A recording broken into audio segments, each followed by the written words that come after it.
उस जंगल में एक कौवा भी रहता था। वो कौवा बहुत ही गंदा और बेशर्म था। वो दिन भर पान खाता और पान को जहाँ तहाँ थूकते रहता। उसे और किसी की कोई फ़र्क नहीं थी। वो बस पान खाते रहता और अलग अलग जगहों पर थूकते रहता। वो कभी फूलों पर थूकता, कभी नदी में, कभी पेड़ों पर तो कभी पौधों पर। आज तो मैंने अपनी दाल अच्छी ही बनाई होगी। तोते भैया और कबूतर भैया के साथ मिलकर खाऊंगी। उन्हें तो मसूर की दाल बहुत पसंद है। चिड़िया अपनी खुशी का प्रदर्शन ऐसे कर ही रही होती है कि तभी ऊपर से कौवा आता है और उसकी दाल में थूक देता है। दुष्ट कौवे, मैंने इतनी मेहनत से दाल बनाया था और तुमने मेरी दाल में थूक दिया। कबूतर भैया और तोते भैया कितने दिनों से मुझे बोल रहे थे मसूर की दाल बनाने को, और तुमने उसमें आसानी से थूक दिया। तुम्हें जरा सी शर्म नहीं आई? हमें कुछ तो करना पड़ेगा तुम्हारी थूकने वाली बीमारी का। तोते भैया, कबूतर भैया, हमें कौवे का कुछ करना पड़ेगा। वो पान खा खा कर अलग अलग जगहों में थूकते रहता है। लक्ष्मी चिड़िया, अब क्या कर दिया उस कौवे ने? क्या उसने फिर से कहीं थूका या अब तो हद ही पार कर दी?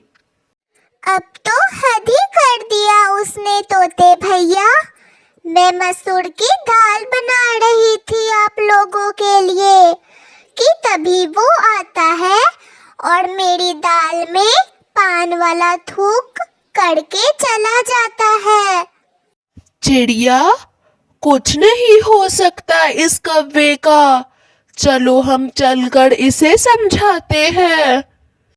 कालू, कालू, तुम्हें तुम्हारी आदत को बदलना होगा। तुम्हारे वजह से पूरा जंगल गंदा हो रहा है। तुम पान खा खा के नदी में थूक रहे हो, फूलों पर थूक रहे हो, हमारे सुंदर सुंदर पेड़ों पे थूक रहे हो। आज तो मैंने दाल बनाई थी, तुमने दाल में थूक दिया। मेरी मर्जी, मैं पान खाकर कहीं भी थूकूं। ये जंगल तुम्हारा है, तुम्हारा नाम लिखा हुआ है इस जंगल पर। मेरी मर्जी। क्या तुम पैसे देते हो मुझे पान खाने को? मैं तो कहीं भी थूकूंगा। मैं भी देखता हूँ कौन रोक टाक करता है मुझे पान खाने से और जगह जगह थूकने से। और कालू बिना सोचे समझे कबूतर पर भी थूक देता है। कबूतर बहुत गुस्सा हो जाता है और वो बोलता है, दुष्ट कौवे, शायद तुम्हें पान खाने के साथ साथ लड़ाई करने का भी बहुत शौक है। बताओ मैं अभी तुम्हें, कैसे तुमने मुझ पे पान का थूक फेंक दिया? शर्म कर लिया करो खुद पर। और चिड़िया कबूतर को शांत करवाती है और वो सारे पक्षी वहाँ से चले जाते हैं। और दिन पर दिन कौवा और भी बिगड़ते गया। वो साफ साफ जगहों पर थूकता और वहीं पर पान खाता। एक दिन कालू कौवा मिट्ठू तोते के दुकान पर जाता है। उसे वहाँ से फूलों का रस लेना था। उसके पीछे एक चील थी।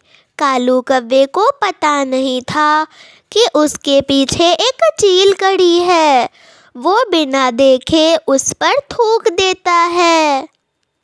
दुष्ट कौवे, तूने मेरे ऊपर पान का थूक मार दिया।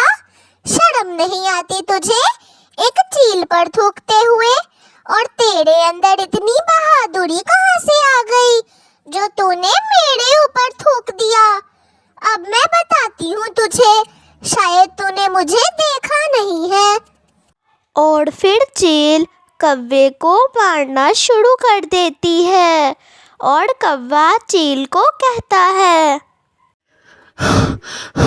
चील दीदी छोड़ दो मुझे, गलती हो गई मुझसे। आज के बाद ना कभी पान खाऊंगा और ना ही जगह जगह थूकूंगा।